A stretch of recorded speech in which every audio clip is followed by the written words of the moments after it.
We've got I think, one of the most interesting topics um, to cover today, and we're just going to scratch the surface a little bit.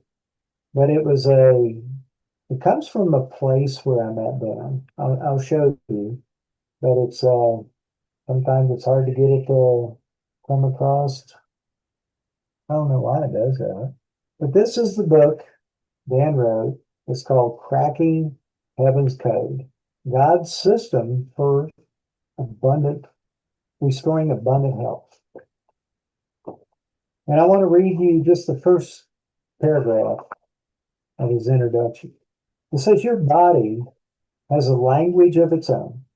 When God created your body, he programmed it with a secret code that operates your body much like a computer code operates a computer. This code runs every function in the body, in your body. If you want to transform your body and take hold of abundant health, you must learn the language of your body. And this is very personal to me because when I met Dan about 8 years ago, I was in a lot of pain.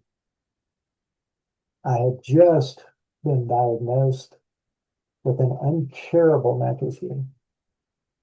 And I was living in every day of my life starting out at pain 7 out of 10. It wasn't healthy. I mean, if I went to the doctor, my blood pressure would be off the chart, and they said, "What's wrong with you?" I said, "I'm in a lot of pain." So it was showing up in my sleep and in every facet of my life, and I could feel my health dissipating.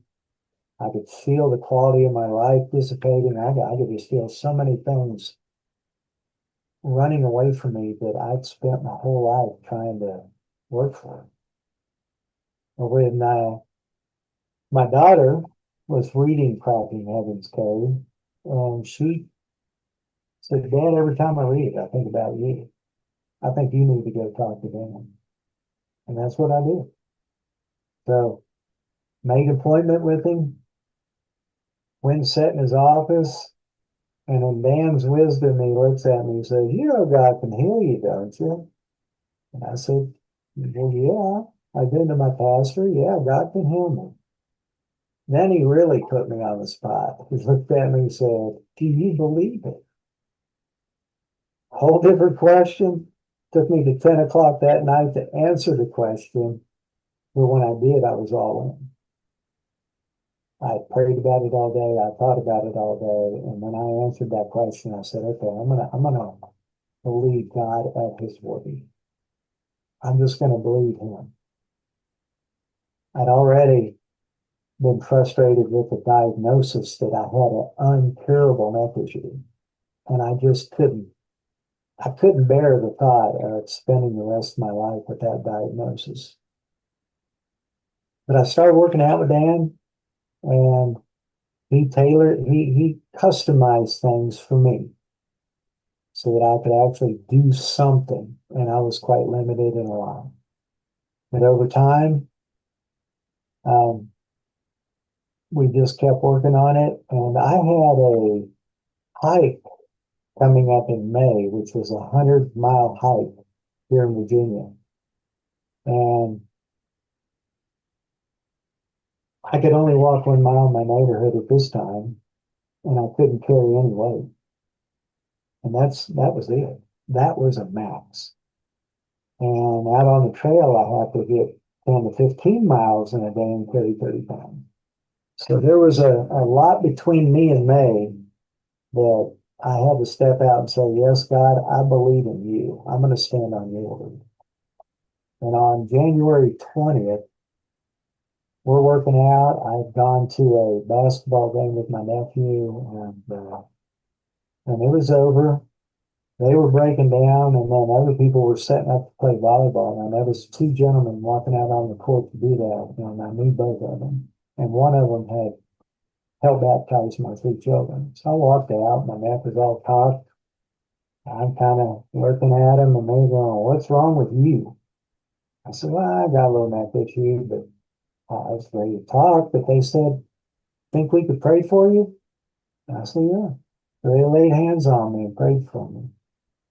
And that was the end of January 20th. And I had till May. And I finally felt my first pain gone. And just between then and May, there was just steady little pain drops. And by the time my buddy come out here to hike with me, I told him I might make it a day, I might make it, who knows? I couldn't promise him anything. But we took out, and I remember we were 80 miles into the hike, and it's one of the more iconic places on the Appalachian Trail called McAfee Snag. If you look it up, it's beautiful, beautiful place. Little girl took a picture, and when I looked north after she took the picture, God just spoke to me and said, Sheldon, it's not about finishing this hike. You're going to hike the entire trail. And I got off that trail, and here I am 7 years later, and I've got 1,100 miles in. In 4 weeks, I'm heading to South Maine to do 110 miles. And my neck is better than before when it started. God just couldn't take me to where it was when it went south. He restored it in his abundance. And so that's how I got initiated again in cracking Heaven's Code. There's just so many things that he's just interpreted from God's word and just put it into some very manageable pieces that I was able to grasp a hold of and walk through. And it's been in the rearview mirror ever since then. Yeah, I was just telling you earlier,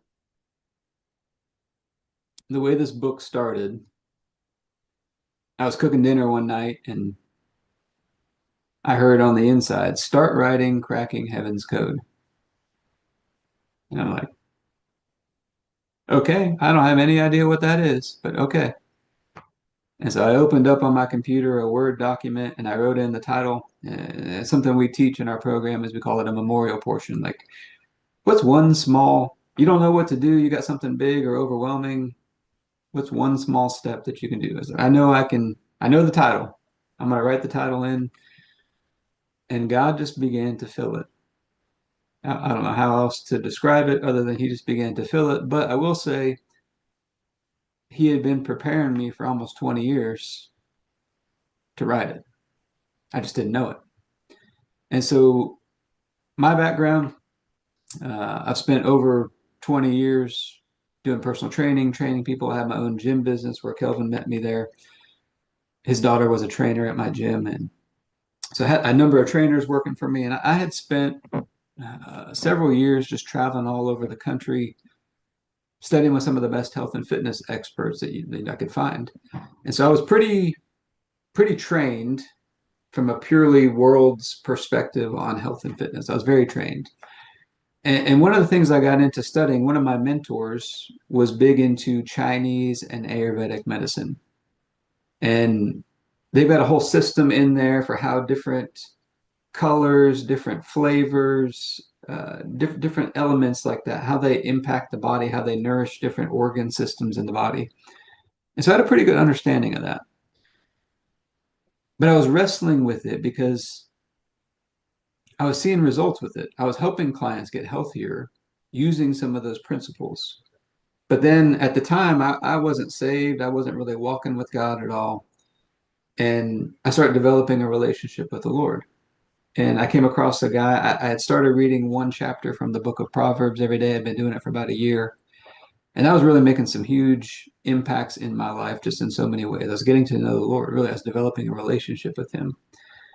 And I came across a guy who was 113 years old, said he'd never been sick a day in his life. And he said, hey, all of my secrets are in the Bible. And so I said, you know what? I probably should read the rest of the book because I'd just been reading Proverbs only. And so I started reading from the front to the back, just reading it like a book. And I got so much out of it. And one of the things that I learned is I started writing my first book, which is called 7 Days with Jesus. And it was kind of one of those moments again where I felt like God prompted me to start writing 7 Days with Jesus. And I wasn't sure exactly what that was either. And 7 Days with Jesus is about the seven feast days in the Old Testament, things like Passover, unleavened bread, all those types of things. And when I started to study those feast days, God began to teach me about them. What I saw is God's got a pattern. He's got a pattern of how he does things. And what I started to see is that same pattern is in those seven feast days. It's in the 7 days of creation. It's in everything God does. He's got a pattern. And you see in the Old Testament, in the Bible, that the temple, at one point in the Old Testament, the temple of God had been destroyed. And it says they restored God's temple to its original design. And I felt like one of the things God began to show me is your body is my temple now. And we can restore it to its original design. We're going to use my pattern, my codes for how I do things to restore your body to its original design, the way it was intended to be. And so that was kind of the learning lesson. So when I started to see those seven feast days, I started to see God's pattern and I started to overlay that over what I had learned all those 20 years of training and studying. I mean, I was obsessed with it. I was studying it day and night for years. And then I took that same study and I put it into the Bible. Like I was just devouring the Bible, reading it over and over and over, studying. My wife was like, "You're studying it too much." She's like, "I don't know anybody who reads their Bible as much as you do. I've never seen anybody do what you're doing." It was foreign to her to do that.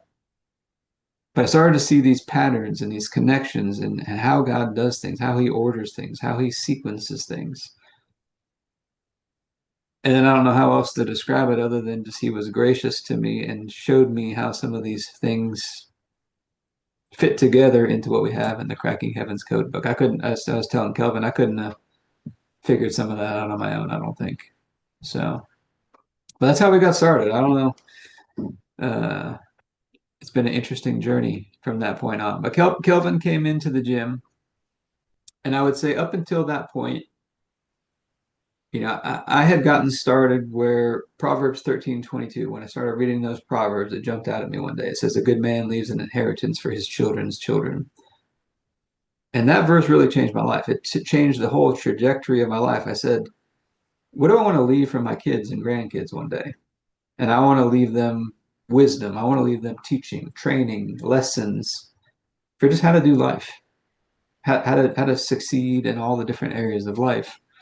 And that's what started the journey of all these different books, courses, that kind of thing. And up until that point, when Kelvin came into the gym, I was doing the gym stuff on one side, and then I was doing what I would call the abundant life blueprint, this other stuff, the more spiritual, God related stuff on the other side, on the side.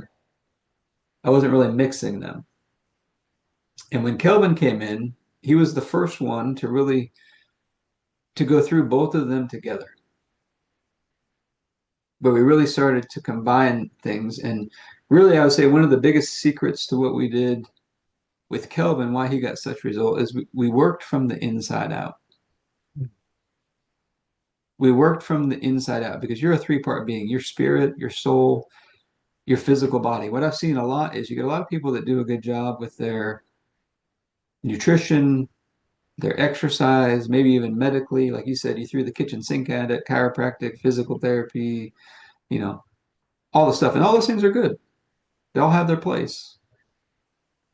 But you got to realize you're much bigger on the inside than you are on the outside. There's a lot going on in the spiritual and the mental and the emotional realms. And when we start working from the inside out, we get this flow of what God put within you, his power that he put within you, flowing through you in your body. And then we combine it with those other things. That's where we started to see the results. But I don't know if you want to touch on that anymore or the impact of working from the inside out. Very much so, Don. And I want to reemphasize too that as much as I like this book, it was the biblical truths that Dan talks about in his book that were making the difference. It wasn't Dan's words. It wasn't Dan, in all of his 20 years of wisdom. It was how God combined all of that into a book form, and he used the scriptures to guide it. Yeah. And, I know other people, they may look and go, okay, but, I have a little disclaimer because, I came in, I did this, and I put some work into it, and God was so gracious. Yeah. And he's continually done that to me in my body. He's continued to, and part of that thing Dan was talking about, I really latched onto it. And I was looking at multiple scriptures every single day. And this one just resonated with me. And I'm going to share it with you, but it comes from Psalms, and it's in 103, and it's 1 through 5. And it says, Bless the Lord, O my soul, and all that is within me. There's that inside. Holy name. Bless the Lord, O my soul, and forget not all of his benefits, who forgives all of your iniquities, heals all of your diseases, redeems your life from the pit, who crowns you with steadfast love and mercy, and who satisfies you with good so that your youth is renewed like the eagle. And so I was around 60, 59 to 60 when I met Dan. I remember, doing a little benching when we were working out, and I think I was able to crank out about 200 pounds. And here I am, going to be 67 in December. And just recently, I did a 1 rep max of 235. And when I turn 70, I fully expect to be stronger at 70 than I am now. And I was then. I'm walking on that promise. I'm living it. I put it on the inside of me. Mm-hmm. And there's so many more scriptures, but that was kind of my rock. That was my stronghold. Yeah. That I could stand in the promise. Yeah. Well, I'm glad you brought up, I studied, I did, search things out. But I had been doing that for years without God, and it didn't get me very far.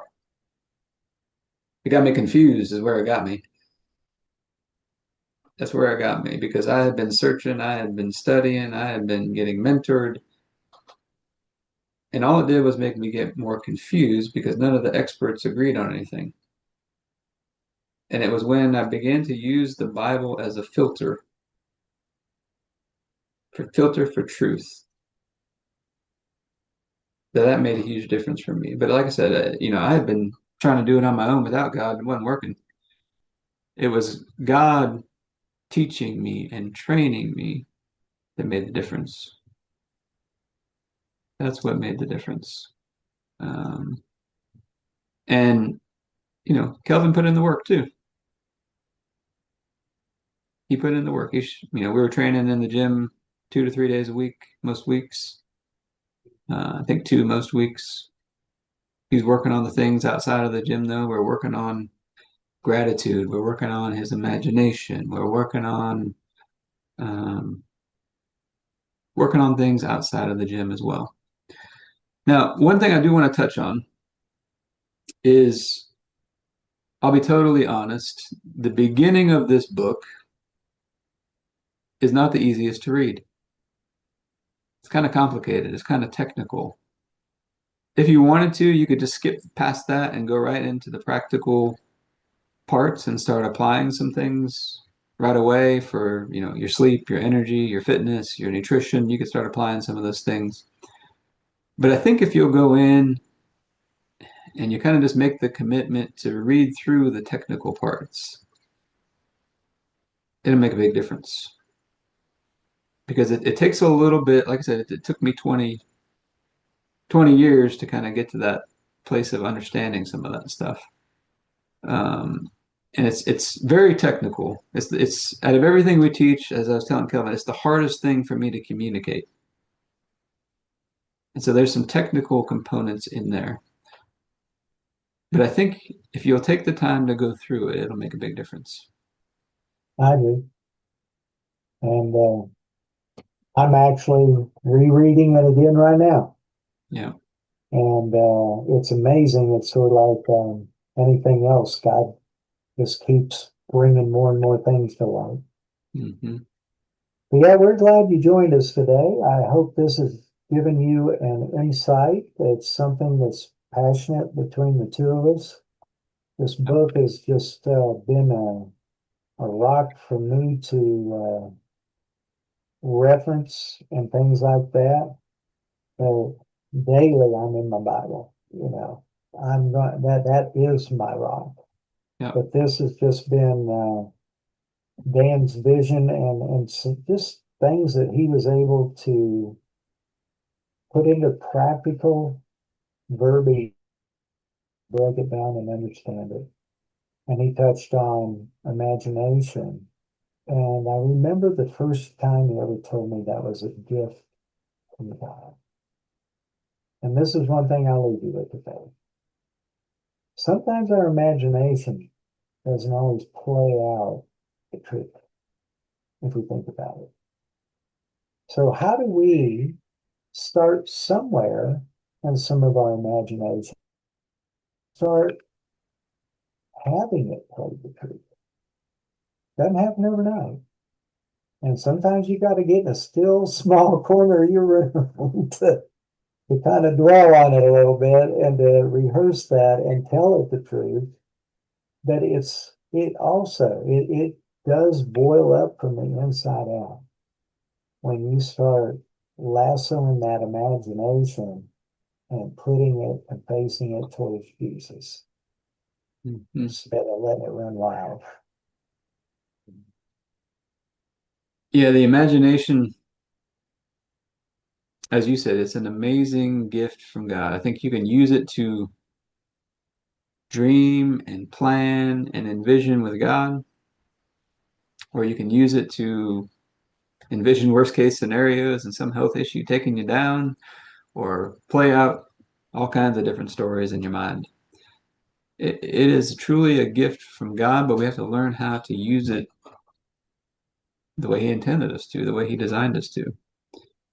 Um, and taking back, the Bible talks about casting down imaginations that don't align, with God's ways and His truth. And learning how to do that is a really, really important part of your health, I believe. Um, it's important for every area of life. Yeah, but really important, really important. But Kelvin, I appreciate you coming on today. And It's been this likewise, is this has been fun. I always have fun. can you tell them where they could locate us at if they want to hear more and follow us? Yeah, if you'd like to learn more about cracking Heaven's Code or any of our programs, we got a coaching program where we go through this with people. Uh, AbundantLifeTrainingCenter.com. You can find the book there. You can find more about our programs and things that we've got there. I think it'll be a tremendous blessing for you if for the people that actually do it. You got to read it and you got to actually put it into practice to get the most out of it. And Yeah. so I think if you're somebody that will do that, it will make a difference for you.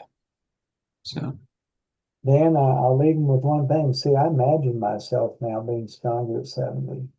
that's right. And, and when I look around me, I see people that imagine something a whole lot different than I do. Yeah. But I would say too, you didn't just imagine it once. You've been building that picture on the inside of you. And the Mhm. stronger that picture gets, the more it begins to play out. And the more I throw scripture at my imagination, the stronger it gets. Mm-hmm.